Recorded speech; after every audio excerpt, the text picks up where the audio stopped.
Welcome to the Scale Model Podcast. In this podcast, we aim to entertain, inform, and promote the hobby of scale model kit building with interviews, reviews, and news about the hobby.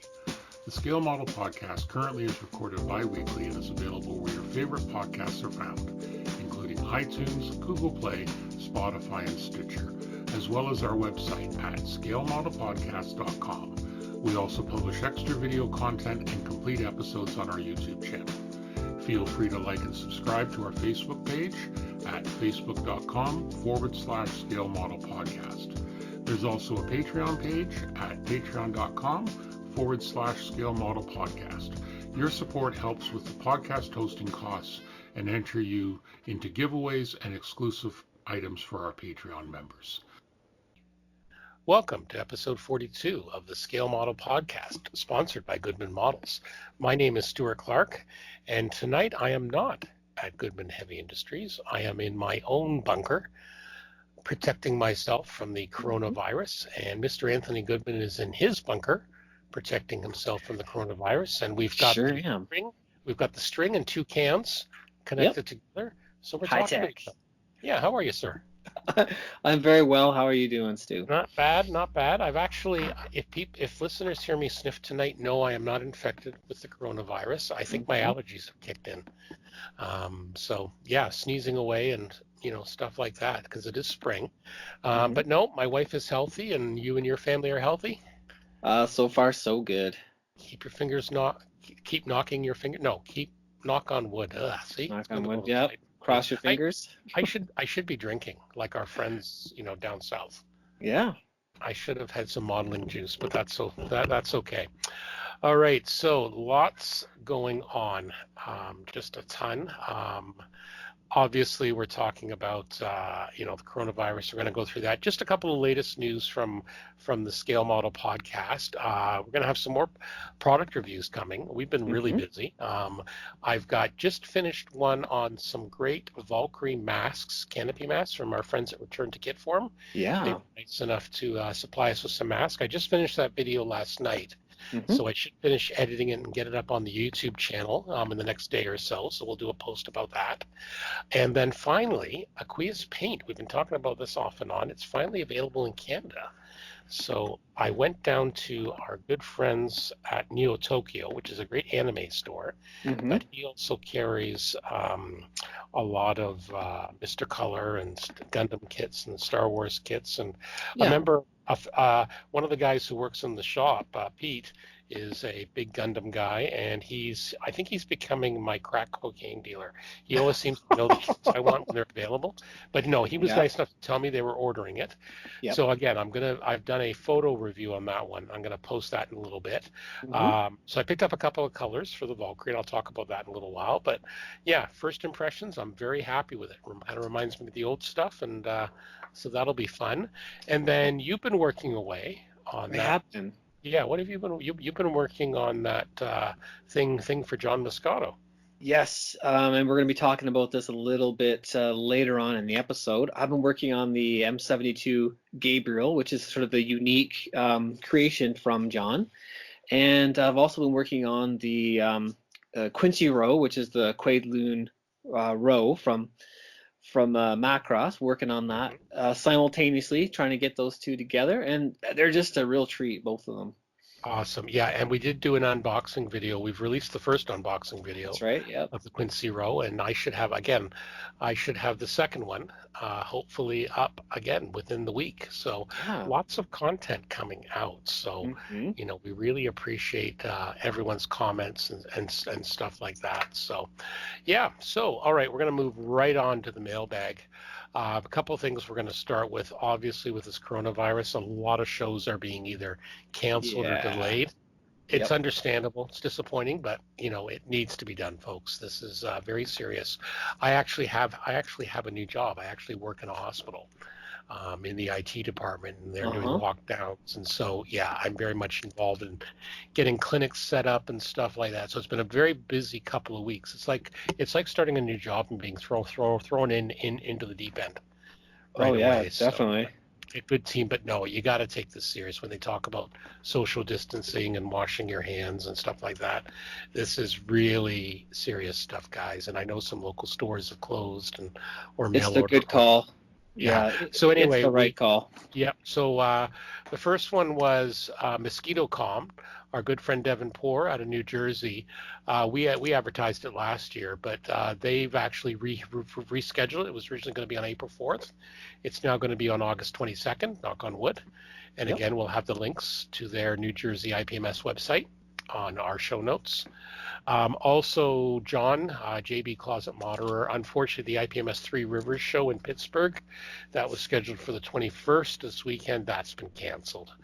They haven't been able to get an alternate date. And of course, we should talk about our own good friends at IPMS Hamilton Heritage Con. Yep. It right now has been canceled for now. They are hoping to get an alternate date later on in the year. Yep. And once we hear from Alan and all that, we'll let you know as well. Yeah, so that's going to be kind of disappointing. I'm hoping we're going to be able to reach out. I've got an email out to Alan about getting some of the guests we're going to interview. Maybe we can do something through Skype. Yeah. They have people coming from Europe and Japan for this Yeah. show. So yeah, But you very, know what? very. Everything can be. I know it's an inconvenience. Everything can be rescheduled, and we can. They're not going to disappear off the face of the earth, but we got to work together. I think as a society to avoid Exactly. the devastation Exactly. that's going to happen from this Yep. COVID-19. I know exactly. So just going on to the mailbag. Now the mailbag's rather large because there was some nice long informative mail. So I've made a separate link and I'm going to put that link also on the website and there'll be a link from the show page. But anyway, there is some pictures and results from Kansas City Con. They managed to get their show in. So they were nice enough, the gang there was nice enough to send me a link to the page with all the winners. Some great looking kits. And you know what really blew me away? They did do Gundam categories this year. And Nice. and the juniors, my goodness, are these kids good. When you get a chance, Anthony, check out, it's right at the bottom of the page, check out some of the juniors. Oh, okay, So definitely. it's the I think it's the same kid that won first and second, but again, amazing work. Then moving on to Patreon supporter Garvin Lee. He's out of Toronto. He's a Toronto IPMS member. Mm-hmm. He's been listening to our show for up to a year now, enjoying it very much.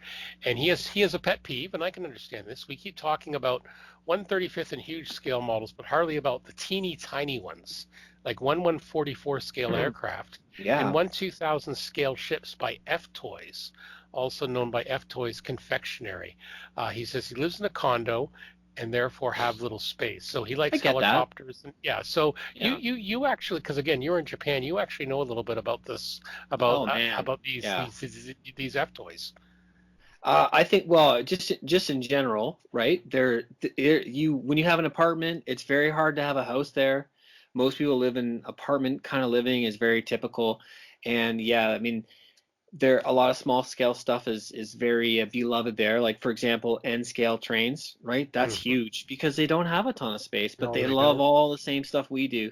Um, I got to say too, I thought that was kind of a funny comment because I myself mainly work in 1 to 144, but you know when we're talking about Mobile Suit Gundam kits, that's the standard size, right? Half of Yeah. 72nd. So that's that. There are I guess every subject is probably represented, and we haven't done a good job of talking about this stuff, but I can't see it, so I probably didn't know it existed. My eyes are Well, and getting that's so the thing I bad. noticed. There wasn't, there's a lot of reissues. I did go to Scalemates, Yep. and I did do a custom search. I just asked for full kits, new tool 2020, and they had 6 here. So now this doesn't include reissues, but it's all Yeah. aircraft. I know a lot of airliners are in 1/144th, but a lot of it I just Yep. think's reissues. So Garvin, it's like I always tell a lot of other Stuff. people too. If you see something that you know it's coming out, flip us an email. We'd love to hear about it. Sometimes we Yeah. don't hear about it. I think You know, there is a lot of, you can get a lot of like jet subjects. yeah, Like I and remember we, Dragon a few years ago yeah, putting out like a series of like yeah, modern military aircraft in 1144. yeah, and sorry, and they also do armor now in 1/144th. Yep. Yeah, that's a common I mean it's common. I think it's probably not as popular just because you can't get as much of a detailed experience that you get with 35th, Mm-hmm. 72nd, Mm-hmm. 48th. But yeah, I mean, hey, space is always an issue, right? Yeah, exactly. But you know what? I also remember our former IPMS club member Doug Booth here in London. he Yes. would build these one. And again, they were amazing. I don't know how he did it because I Teensy would go tiny. blind. I would go Yeah. blind, but Patience. yeah. Yeah, so no, That's. we will take that advice, but yeah, by all means, Mm. both you, Garvin, and anyone else, if you know of something coming out and you think we haven't covered it, like, yeah, we don't build a lot of cars and we don't build a lot of naval ships, so we do rely on people in our community. Let us know if something's really hot or coming out, and Yeah. we'll be glad to we'll Take a be glad look. glad to look it up. Exactly. Absolutely. We can always Okay. talk about stuff, right? Yeah, exactly. No, we're always on the lookout. We want to share Yeah. that, and that's the idea. It's a community here. Okay, next we have Mike DeFelice. He's written us before, and he wrote a really long one. He's pointing us to a recent article in Scale Aircraft Modeling called "The Chemistry of Paint." And this is written by Will Patterson. Mhm. Will's a fairly well-known kit maker in online and stuff like that. He's done some pretty cool things. Very unique character, we can say. I Yeah. think our friends at On the Bench in Australia have actually interviewed him a couple of months back. Okay. So that was a good interview. So, he's really gone and he's kind of summarized the article, and they're all talking about the difference between, enamels, urethanes, acrylics, Yeah. things like that. So again, Good to this is know. why I'm gonna have this as a separate link, just because I think the way Mike summarized this, and again, he wanted to give full credit to Will's article because I asked him if I could use this, and it's a it's a good reference. I like he mentions near the end about I one thing I wish is someone make a table of all the hobby-based brands and lines and list them by their basic chemistry type. It would make mixing and matching for compatibility and types of thinner much easier. But I suspect the paint companies really don't want us to know the details. They spend Well, a lot yeah. of money coming up with their unique quotes cocktails, and just buy their paint and matching thinner and you're good to go. You know what? I tend to do that anyway. Me But too. yeah, but we've seen like, Mr. Color Leveling Center works on a lot of different stuff. So, It's true. yeah, so no, this is well worth a look. So if you go to the mailbag link, you'll see his letter there, and it's well worth referencing or capturing because it was a good read, and I definitely learned a couple of things about it. So Yeah. that's it for the mailbag, unless you have something else that just Uh, that just snuck I in. I did have a couple of things come through my way. I Mhm. wanted to give a shout out to Steve Bolton who mailed me he made his own super stand I think before I released the official one, Mhm. and sent me a picture of it, and it was pretty creative actually, and I think he did a 3D printing job, and he was speaking a little bit about I think he's has only one hand available to work with, and the challenges he's still Mhm. plugging away making models, so Good kudos for to you, him. Steve.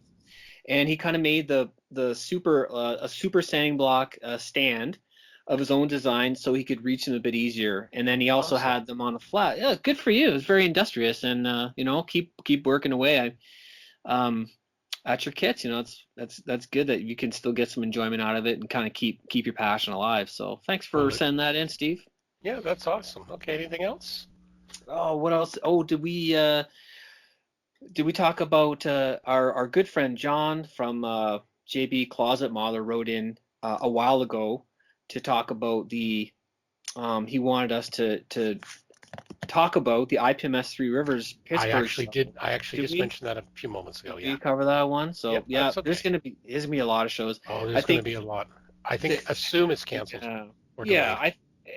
I think I really want to weigh in a little bit here because I'm starting to I think people sort of aren't taking the Mm-hmm. pandemic that seriously, and they're Mm-hmm. saying like, hey, we're still gonna have our hobby shop open, we're still gonna have our show, but you really risk spreading that thing around. And Yep. I think if we can all be a little bit patient, we'll be able to reschedule the shows. I know it kind of hurts, and it hurts a lot of people who depend on the income, but I think in a lot of cases there's going to be some relief coming down the road. But I know that, so we mentioned Heritage Con is Mm-hmm. more than likely going to be rescheduled to the summer. Yep. I was just thinking about Wonderfest is a early May event, and they Mm-hmm. haven't fully canceled yet, but there might be something to look at, just rescheduling. I know it's a Mm-hmm. big deal. We also have locally Mecca Showdown, which they're all. I Mm-hmm. think I think they've decided that they're going to push it back, and I think that's a really good call. Yep. There's no harm pushing it back to June or July. I think a Yep. lot Play it of safe. people, Play it yeah, a safe. lot of people are going to help make those arrangements happen, right? Yeah. And we also have NorEastCon coming up in Hmm. May, and I haven't heard anything about that one, but it might be another one to worth keeping your eye on, and hopefully it gets pushed back to just once we get clear of this and then we can get back to the fun, right? Well, exactly. We're just going to have to see what happens here. So, Yeah. and just again, I shouldn't have to say this, but don't just get your information from some random dude off Facebook, a friend of a friend's sister's cousin's boyfriend. Get it from your local health unit, your local, government ministry of health, whatever. I know Check your hearing, national news, yeah, and like Stu said, those governmental health agencies. That's the yeah, straight info. in every country. I know here in Canada, the government's announced a stimulus thing where they're going to be helping people, particularly people who work in precarious jobs, Yeah. because some of these places, the restaurants are closing. Well, they're not going to pay the staff, but people got to pay the rent, and so It's going to be a relief, right? yeah, So yeah, give it time like anything else. But yeah, we all, in some ways, this gives you a chance if you are in isolation, or it gives you a chance to build. yeah, You've all of a sudden got some time. Like I said, I'm provided you're based. not sick, right? Providing you're not sick. Yeah, exactly. Like where I am, I'm considered essential, but Yeah, if I start getting sick or someone else does, that could change, and we go from there. So just exactly. just just take it easy. We're going to support each other, and like I say, that's why we're also going to try and come out with a little bit more content. Who knows? Maybe we'll scare everyone and do a live stream one day. That would like frighten a lot of people, I think. Yeah, we could do that. They'll see my messy workbench. So yeah, just keep that in mind. Well, we've got in the fall our local Southwestern Ontario. Every 2 years we have a show. Now, Um, has there been any discussion about pushing that back? Not yet, because it's not until like October. Yeah, Like it's way back. Like it's in the fall. yeah. I think But the preparation my really happens early yeah. on. I It's hard to I do that think if remotely. I think if by May or June things aren't better, we'll start having a serious chat about that. Yeah, is it, Um, yeah, for sure. Yeah, that's all we can do at this point. But yeah, like actually tonight we're recording this on Wednesday, the 18th of March. It was Yeah. supposed to be our local club meeting tonight, and we canceled that. So Yeah, and yeah, I've canceled all of the. We did cancel. I'm the president of the AMPS Southwest Ontario. We canceled that meeting, and yep, then subsequently got an email from the library. We were hold our local yep, meets that they're asking us to, or they're basically telling us that they're canceling our April, and then also the subsequent one as well. So, and yeah, hey, potentially, that I yeah, get that. That's fine. yeah. I don't want to put people at risk. So, No, exactly. Well, and I'm on the board of that library, and we had a lot of meetings over the weekend about making that decision to close libraries, and we're closed at least until the 6th, and then the province closed them all. So it yeah, came out of it our hands. So yeah, it but makes it sense though, makes right? sense. Yeah. Yeah. Yeah, we have to take care of our staff and everyone else. Okay, enough of the sucky news. It's bad news, but these, yeah, I Yeah. mean, this is kind of an unusual thing, right? But we got to Yep. just deal with it rationally, and then, We'll just deal hopefully with we it. get out the Okay, other so side. we'll move on with the news, and we'll see Yeah, the product news, and we'll see what's been coming out that caught our eye. yeah. Bronco Models, they have a new British Jeeps Uh-huh. 135th scale. It's a gathering of two. It's a signal. They call it like trucks because they probably don't have the Jeep's trademark they can use. Hmm. It's a British reconnaissance and signal light trucks in 10 figures. So these were like paratroopers. Yeah. So they would bring these things in on the glider. So yeah, very, very nice, very nice looking. They were used them. They were the first to take the American Jeep into battle in North Africa. They found it far superior, and yeah, the airborne guys picked it up. So yeah, it comes with a couple of two different Jeeps. Comes with guns and all that sort of stuff. So that looks like it's going to be coming out soon. They've still doing some CAD on it, and it's going to come with figures. So some good diorama opportunities.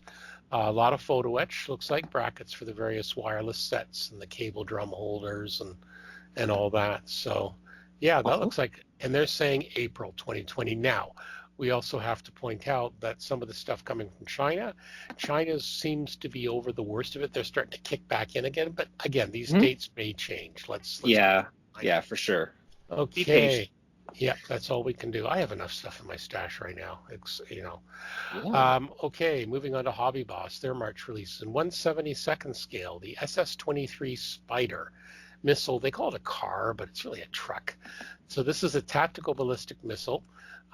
It was to replace the outdated Scud missile. So they started working on it in 72nd, Mm-hmm. and they officially launched it. Well, not launched this missile, but launched the product in 79, and the Army was fully equipped by 1980.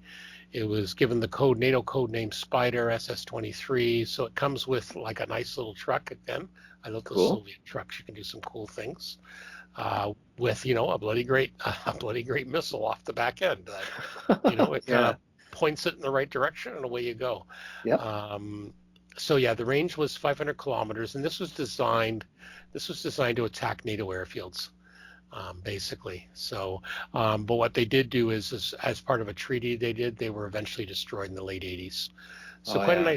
nice number of sprues, 4 sprues, 164 millimeters in length. Some nice photo etch, so that's nice. Moving Mm-hmm. on, we have the Chinese Navy 31 Gulf class submarine in 1/350th scale. Mm-hmm. So this is Chinese made, but the design's actually Russian.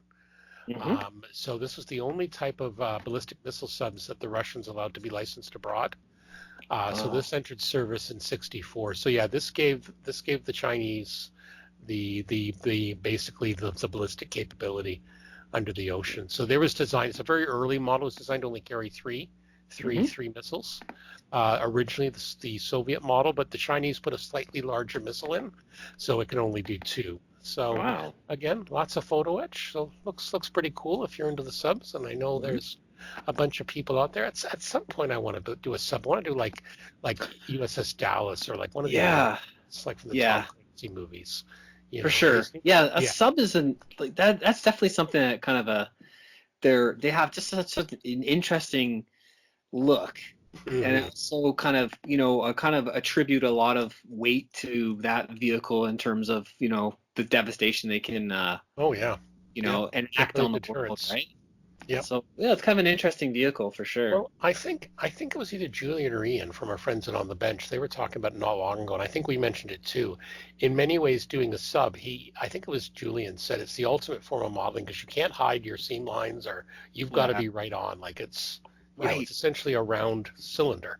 Yeah. I think it was Ian mentioned that. So anyway, okay, Atalary's announced 5 releases for March. From what I saw, I had a quick peek. These are all reboxings and repop of some. Some of them are quite old Mm-hmm. moldings, but again, still interesting stuff. So the first one is the Vosper MTB 74 with crew. This is the British version of basically a PT boat or a torpedo boat.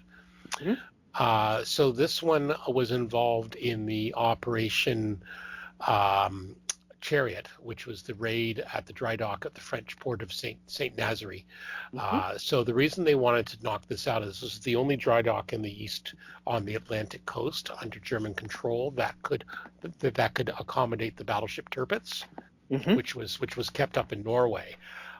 So they were really concerned because they wanted to make sure that if Tirpitz broke out into the Atlantic, it wouldn't be able to repair itself at that dock. Yeah. So this was quite a interesting thing. They actually, a bit about Chariot, they actually took an old British destroyer and they actually rammed it purposely, but it was full of explosives. So Uh-huh. they rammed it in, and it didn't go off for like 3 hours later until everyone else had left. Like it destroyed the dock. It's quite the it was quite the thing. So Wow. yeah, it's worth looking up sometimes. I'm surprised. I'm sure it did the odd movie, but nothing really that big. But it Yeah. was a very unique raid. So this one has quite a few sprues. You got 7 figures from the Mm-hmm. MTB crew set, and I think that's kind of the new stuff. There's some photo engraved. There's a photo etch fret, acetate, and rope. So, and you get markings for that particular PD boat from the raid. Mm-hmm. And again, the pictures they have of the buildup look quite good. So yeah, kind of cool. Excellent. Next up, we have the Porsche 935 Baby. It was called in 1/24 scale. This is a racing Porsche in FIA Group 5. This one's an older mold. I'm sure this is mid 80s. The car was Yeah. raced in 1977. Okay. So this is an older mold, but it's been reissued. And I think it builds up, looks good, it builds up fairly well, but definitely dated for the time. But if you're into your Porsches, and who's not? I Yeah. love Porsches. Classic Yeah, cars. classic car. Next up, 148 F86E Sabre. Again, this is another repop. This was used in the Korean War. Became a symbol for post-war military aviation. You've got four decals with this one. So one for the Luftwaffe, one for the Air National Guard of the States. What else do we have here? It looks like Spain and a Canadian one, actually. So this would So be, yeah, those are actually really nice schemes. yeah, This is a repop. this is a repop, possibly with some newer decals. Yeah. So the RCF one looks good. 410 Squadron that served Yeah. in England in December '52. So again, a good Very cool. range. Again, yeah, it's an older kit, so I don't really know much about the quality, but hey, can't go wrong with this paper. The price is not, it's only, they have a listing here of €30. Yeah, So so that's about $45. yeah, so not crazy expensive, but No, probably a that's a good good size. size. It's a good size for 48. Yeah. Not a huge Yeah. thing. And yeah, exactly. I remember building the old Matchbox. I built one of the Matchbox 172nd ones Oh many, yeah. many eons ago. And yeah. Uh-huh. Next up, this is kind of a neat one. A carrier. Oh, you're right. I must have this. Oh, okay. I Oh, wasn't sure. something I very thought you maybe had exciting. a I thought maybe something bad happened to you, No, Mr. I'm Sparkles. excited. I thought maybe Mr. Sparkles pounced and smothered you or something. Yeah. So carrier deck section, 172nd scale. This section allows you to make a flight deck of a modern aircraft carrier, or it could be used for launching a Valkyrie, Oh perhaps. my goodness. I think this is not a new kit. It's a repop, No, it's a repop but as it's well. only from the last like 10 or 20 Yeah, years. So I yeah, still consider that kind of newish. I know I've seen this kit yeah, and but I've been looking around and I think it's sort of been out of production. yeah. It's coming back. Oh, I love this kind of stuff. So 25 euros, but yeah, it's got the full detail. Yeah. Yeah, so that's going to be kind of cool, and includes the jet blast deflectors.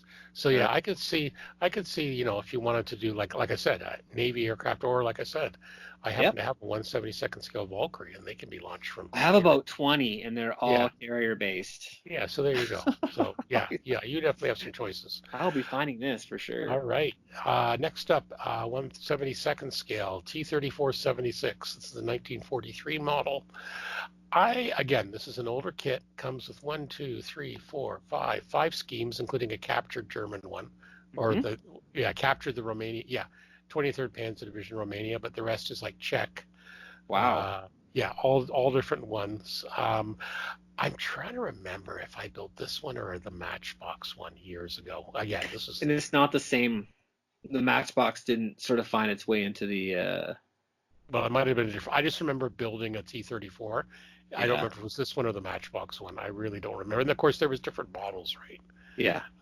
So yeah, this had some innovations. But again, good looking decal scheme. Just a couple of decals. Hmm. Looks like pretty well everything's on one or two sprues. One, Yeah. two, three. Oh, but you know what? The tracks, they include some individual link tracks. That's They've the got Lincoln length. yeah, Yeah. they got some of the sections in flat. Yeah. So maybe Lincoln that's a length. bit different. Yeah, Lincoln length they call it. That That's might right. be maybe that's a modern addition. I think these are really people I think are generally enjoying these because it really cuts into the whole trying to assemble all those individual lengths right down Mhm. and lets you kind of get it together quicker. Agreed. I do Cool. like that. Makes life a little bit easier. The other thing that's coming up from Tamiya, and our friends at the Modeling News got a hold of a preview. This is going to be a big kit in size, a 132nd scale Tornado GR4, Oh wow. 52 centimeters in length. That's So a yeah, large plane, I think, that's a right? very half a Reality. meter, so a foot and a half. Holy So yeah, moly. yeah. So they've added some CAD pictures. Hmm. So yeah, because up to now we just saw some art. But yeah, I think it's going to include a big drop tanks, some sidewinders on it. So yeah, this is going to look really good. Apparently, the access ladder and mini platform are going to be included. Cool. The complex air intakes, because yeah, the Tornado is quite a complex aircraft when it was Yeah. built. Yeah. The RAF recently retired them, but they're still in use somewhere. For low-level strike, these things were amazing. This Absolutely was amazing. meant to be an interceptor role, This was a correct? multi-role. It was originally called MRCA. It was a development between, if I recall, Britain, Uh-huh. Italy, and Germany. So Okay. each, it was one Multi-role of those, combat. yeah, it was back in the 70s. Yeah, so they would be ground attack or interceptor. So the RAF, for example, the British used them for intercept, but they could also be used for ground attack, and they were very good at low level Right. strike. Like these Yeah. guys would come in really quick, really low, drop some nastiness and get the hell out of Dodge. Yeah. Yeah, very, very interesting aircraft. Again, the RAF just only retired them a year or two ago Hmm. because they've got more newer stuff now. But yeah, these served in the Gulf War, and this one's looks like Right. it's going to be in a Gulf War scheme. So yeah, this looks quite good. It's also going to have a removable Rolls-Royce Turbo RB199 engine with a little card. That's cool. I Um, love those little touches. Yep. It's So great. again, they're going to be. This will be a big release when they do it. This is a, Yeah. this will be a. Like I said, it's a big aircraft. Like I built the 72nd scale one. It was huge. Huge, I built the huge, huge, Airfix right? one when it was first coming out. Again, it was hardly in service yet. You had the Airfix one back then had the old manufacturers like scheme. How like the Tomcat went up the red, like Yes. test model number one. That's what this thing had, and they were hoping to sell some and Oh yeah. all that. It was one of those usual things that came in way over budget, but for what Uh-huh. it does, it's very good. It was, the RAF chose this over the F-111 basically in the end Yeah.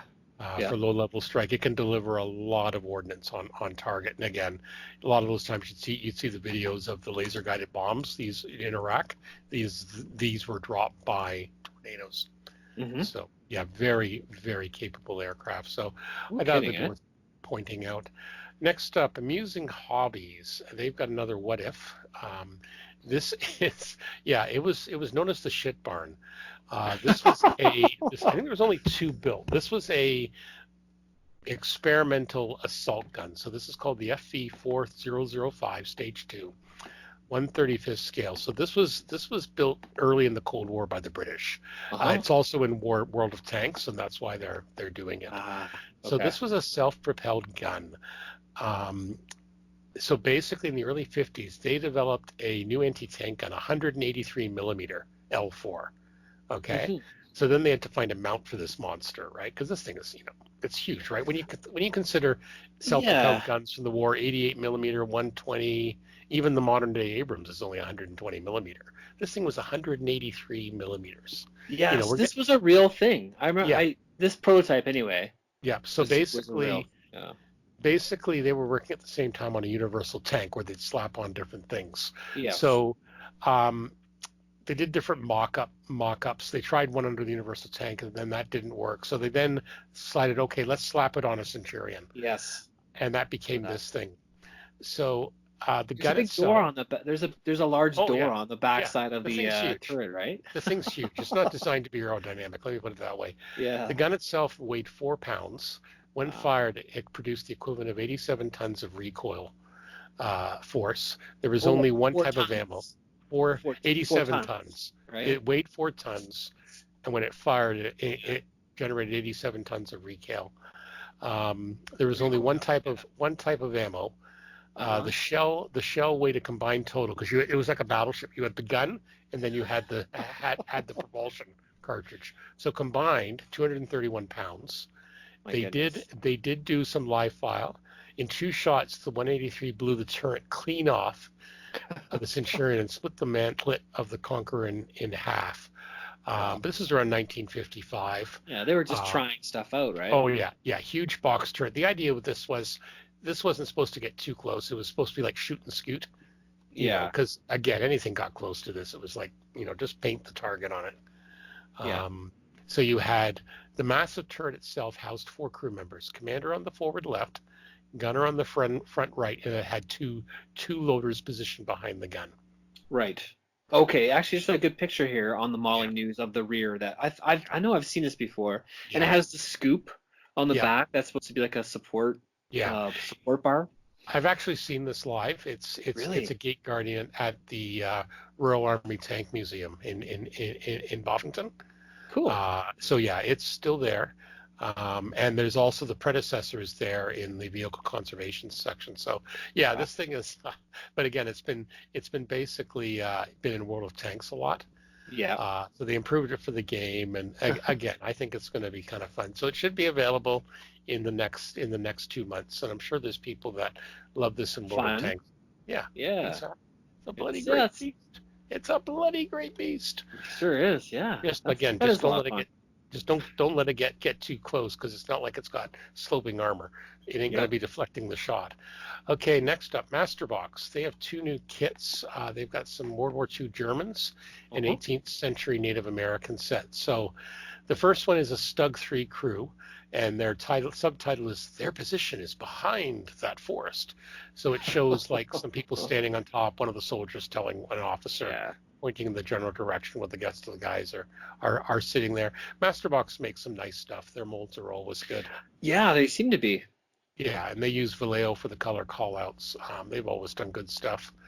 So some good possibilities there. And then the other one is called Protective Circle from the 18th century, the Indian War series. So this was it's the first of a series actually from Masterbox depicting the history of the United States in the 18th century, the Interesting. forest-dwelling Indians and their lives during the events of the Fourth French and Infantry War.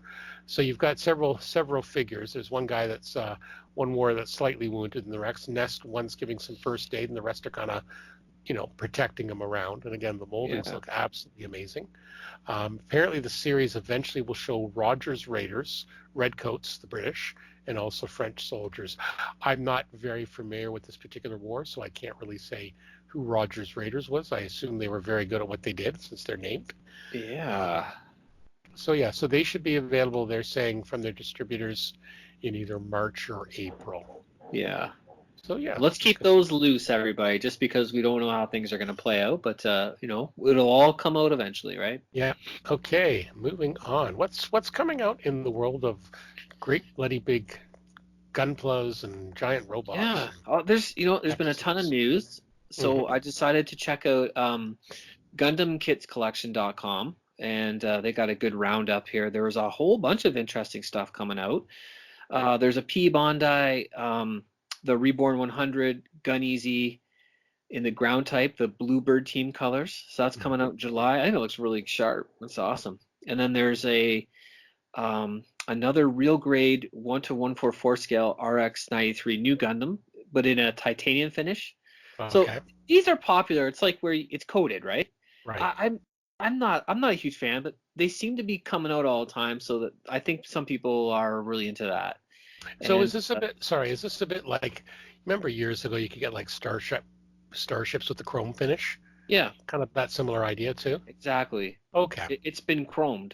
It's yeah, not like it's not a like how can I say, it's not like realistic to the show. It's right. just a special chrome version, Just for its titanium chrome, finish, they right? say. Okay, okay. So I think there's obviously a market of fans that like that type of thing. Hmm. It's not how Hmm. it appeared in the series.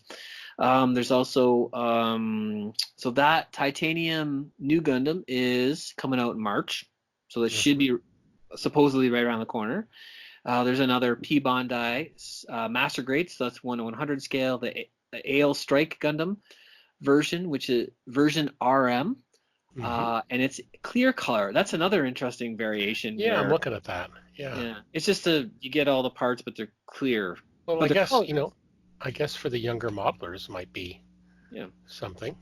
I think it's just a way for Bondi to um, remarket Hmm. molds they've already have to something different to Yeah. appeal to collectors. It looks Again, nice. I'll say yeah, that. they're I like what interesting. they've done there. Yeah. It doesn't correspond to anything like No. No. in universe, but it's just like Hmm. I guess like maybe I don't know, a gimmick for lack of better term. But there's Right. another one, another P Bondi Master Grade 1/100 Freedom Gundam version 2.0 in the clear color. That's coming out in July 2020. Hmm. And let's see, they have the HGBD-R 1 to 144th New Gundam Planet System, which is a tentative name. and that's Interesting. coming out in July as well. And then they have I'm not sure, HGBD, Build Divers, High Grade Build Divers Re-Rise, I think is the name of that series, and that is a current anime Hmm. that's airing right now and doing very well, very popular. Has tons of kits coming out. The next release coming out is an SD CS RX-782 Gundam and Shazaku 2 set, and that's coming out in July as well. Almost, I'll just keep going. There's more. There's another Tons of it, yeah. high grade Build Divers Re-Rise 1-144th Gundam Aegis Knight, and Hmm. that's coming out in July as well. So again, another question with some of these, like you Yep. say, a GS Knight. It says Gundam. One of the other ones was Freedom Gundam, Yeah. Strike Gundam. Are these like just variations of the base mech These suit? are so the Strike Gundam and the Freedom Gundam are, I hope I get this right, are from a series called Gundam Seed, Okay. which came out about 10 years ago and was a very popular animation series. And they set it in an alternate world. So they Okay. basically kind of disregarded the regular Gundam history and created their Hmm. own special world, and then went from there. Okay. And the Build Divers series, and there's been a couple of them, Hmm. like they're basically TV series, and then they do sequels. Okay. They've done the same thing. They've sort of they've taken some of the design aspects, but they've disregarded the original story and films that all tie together, and just made a new story, Okay. separate, existing in its own sort of alternate reality. Right. And I think it's a way to refresh it and reboot it, Hmm. because the thing with the original show, the follow-up series Zeta, there was another series that followed it called Double Zeta, and then there was a film that was supposed to end it. That all happened. That film came out in 1988, Shaw's Counterattack, Okay. and characters are dying. Like I think they had to get creative. They also had new people come into the creative team, Hmm. to be story writers and mecha designers and Right. animators and all that. And I think they knew that they had to do to keep it going as a marketable brand. They had to kind of refresh it every so often. So Okay. they've done that several times successfully and Hmm. several times unsuccessfully. So I think they get a lot more freedom if they just say, hey, this isn't a new world, but they've got all these different Makes sense. tropes to work with. Right. So yeah, I mean, And that's I it. notice I Yeah. noticed this Aegeus one also has a flight mode. It transforms. Okay. Yeah, and that's been a common theme throughout, Yeah. like starting with Zeta Gundam, they had them transformed for different modes, Right. and then Again, they amazing engineering. Amazing yeah engineering. carried on. Yeah. And the next release is actually quite interesting. They're doing another high grade 1-144 scale Shaw's Zaku 2, and that's coming out in July. And Mhm. I should note that I haven't mentioned this yet, but Bandai now is going by, it's the series of model kits is called Bandai Spirits. And I don't know what has shifted. I think it has to do with the marketing, but as well as the structure of the company. I think I remember reading. Yeah, I think they just slightly moved some brands around for Yeah. whatever reason. Yeah, and I think that's what they've done. It's kind of a marketing branding thing. Yeah, Bondi Spirits is now how they're releasing all this stuff. But anyway, the Shazaku, that's classic. That's from the very first show. It really captures the essence of all that. Yeah, that looks familiar. Do you have something like that? I think you have Oh one of yeah, those. I Yeah, you've do. got the red one because I remember we were talking when we Yeah. were talking with Sean about his custom Yes. little power cable So things. that version, I want to say came out maybe the early 2000s. So Okay. this is basically what they've done. This is sort of the classic bad guy. Yeah. Shah Aznavour was the main sort of protagonist and a main Hmm. character of basically the first few TV shows, the movies, and because he's a popular character, he really features prominently in the show. And what they've done now is, as they improve on the engineering of the kit, they remake Hmm. his kit kind of, Right. in an updated, better model kit.